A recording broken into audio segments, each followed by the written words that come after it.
sono sia impaurita e arrabbiata perché non posso più vivere tranquillamente a casa mia. Casa mia dove che ho fatto tanti sacrifici per avere a me casa. Siamo in via Ghetto, periferia di Mogliano, lungo la provinciale per Scorzè. Da qualche mese la zona è bersaglio di ripetute incursioni di una o più bande di ladri. Ad essere presa di mira, ultima in ordine di tempo, l'abitazione di Martino Michelan, ex assessore della giunta Azzolini.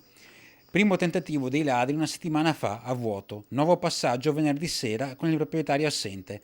Questa volta sono riusciti a entrare in casa rompendo questa finestra, che ha fatto scattare l'allarme. Se avete sentito colpi di fucile e pistola avete un'idea. Così si legge sulla pagina Facebook Mogliano Sorvegliata, in un post pubblicato da un residente della zona.